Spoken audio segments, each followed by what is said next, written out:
Independent candidate Robert F. Kennedy Jr. will not be on New York's ballot if this ruling stands. He was kicked off after a judge ruled that his petition to appear on the state's presidential election ballot is invalid, claiming he used an incorrect address to maintain his residency there. Now, in response to the state Supreme Court Justice Christina Ryba's ruling, RFK Jr. took to X, posting, quote, "This case is an assault on New York voters who signed in record numbers to place me on their ballot. The DNC has become a party that uses lawfare in place of the democratic election process. We will appeal and we will win." Now, the RFK Jr. has lived much of his adult life in New York, but moved to Los Angeles to support his wife Cheryl Hines' acting career. Per his lawyers, he's planning on moving back to New York after she finishes with that. Democratically led Political Action Committee Clear Choice, comprised of New York residents, challenged Kennedy's residence in the state, maintaining his campaign had used a false address on the tens of thousands of nominating petitions. Monday's ruling could have a trickle-down effect in other states where the independent candidate has already secured a spot on the ballot. As of Friday, he was on the ballot in 19 states, including the critical battleground states of Michigan and North Carolina. The Bobby Kennedy campaign has submitted petitions or filed for third-party status in more than 20 others, New York included. He has until Thursday to appeal this decision, which his legal team signaled it will do, including filing a lawsuit in a federal court in Manhattan. So this is very bad. It's insane. Let's be clear here. It's not, he doesn't need to live in New York to be on the ballot in New York. That would be crazy. He's not running for like senator of New York or like a Congress seat in New York. He's running for president of the United States. He's trying to secure access to the ballot in all of the states. So this isn't about like whether he lives in the district or something like that, which is a question sometimes when people seek Congress. It's just he listed as his address a New York address that his mail gets sent there. For other legal reasons is there.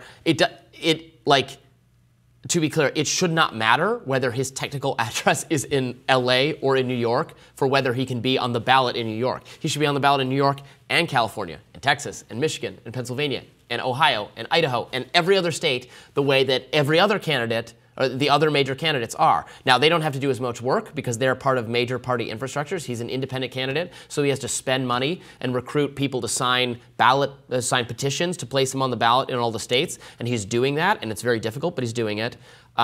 This is a blow to our democracy to have this judge try to prevent you, the people, we the people, I'm one of the people, I guess, from voting for this candidate at a time when we're told democracy is at stake and that the Democrats are the one that is going to rescue democracy from Trump. They're the people trying to keep him off the ballot. It's sick. It's funny that the PAC is called Clear Choice, Robbie. They're only giving the people one choice. That's why the choice is clear. Yeah, they want to make sure the choice is very clear. It's not a choice. As clear as possible. Clear as crystal. It's ridiculous. Obviously, he stays with his girlfriend in California, but that doesn't mean it's his legal residence or his house. His wife, right? They're married. I move around all the time. My home is technically in North Carolina, but I've been in D.C. doing this show for the past month and flying to Iowa on the weekends. This is how the world is when people can travel freely.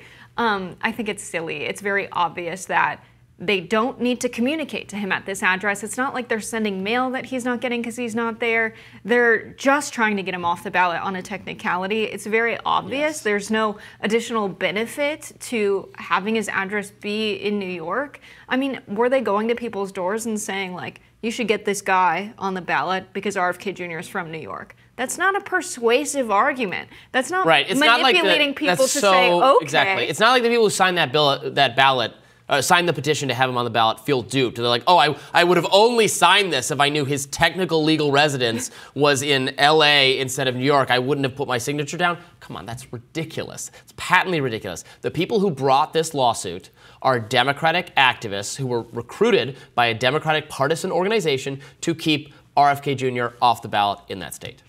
I think it's interesting that in other states, like maybe Texas, RFK Jr. would be a threat to Trump. I'm very curious, state by state, who he's pulling away from. And we don't really conduct polling in this way, where we're like, I guess you could, because some questions No, they do. They conduct. Yeah. They have a good sense of who he's. I mean, subtract the voters, right? Yeah. It's in a Trump-Biden matchup only. Who would you pick? Then when they do it both RFK Jr. is ways. added, who are the people switching over? I'm curious what the polling shows in the state of New York. If more people are coming over from the Democratic side, is that why they're fighting this in New York? Yeah, I don't know. The Democratic Party has long taken the position that RFK Jr. is a threat to them and is trying to pull every dirty trick in the book to keep him off the ballot, even as the polling has tended to show that RFK Jr. takes from both sides, or maybe even takes a little bit more from Trump. So it's not clear to me why they are behaving this way, except that ideologically they don't like independent challenges. They don't like third parties. They don't like him because he challenged Biden from within the party at one point. Remember, he was running as a Democrat. So maybe it's just spite. Maybe they do think that they're vulnerable to a challenge from him in specific states. And then in other places, they'd be happy to have him on the ballot. Like, yeah, maybe in Texas, he's taking from Republicans, and they see that as a good thing, so they're not going to challenge him there. But for whatever reason, in New York, they think he might. Maybe it's because it's the Northeast, the Kennedy name. There are Democrats who remember Kennedy fondly. It could be the case that he pulls more from Democrats in New York, but more from Republicans in other places. Like, that's possible. Again, he's still pulling from both people, and he's pulling substantially from a category of voters who are dissatisfied with both major parties and are not like going to automatically vote for Trump or for Harris. If that's all that's left to them, they might vote for the Green Party, they might vote for Chase Oliver, they might write in somebody, they might just stay home. Furthermore, this is all just ridiculous. He is a major candidate. He should be on the ballot in every state. He has to do a lot of work to get there, unfortunately, because that's the way our system works. But I find this decision just very, very troubling, very anti-democratic. Yeah, by investing capital in a lawsuit during an election cycle to get him off the ballot, yes, it's a ridiculous move because, one, if you want Joe Biden to win, if you want the Democratic nominee to win, Kamala Harris, whoever, I think they started this before it was Harris, but if you want the Democrat to win, whoever it is, persuade the voters. Spend that money on advertisements, knocking doors, convincing them. But this is why people don't like the two-party system, because they use their power as a party machine and all of their donors to force people off ballots. This happens in primary elections within the party. Yes. If they're more progressive than the party elites, they get pushed out. They have their petitions questioned in a court of law. And if the Secretary of State in that state, which is someone who handles elections, if the state secretary doesn't like the candidate, or the party machine says, hey, there's this like progressive insurgent coming, we think they're a threat, take longer in processing the ballots, they will. They can game the system like this. This is precisely why people want to vote for independent candidates. It's goonish behavior like this.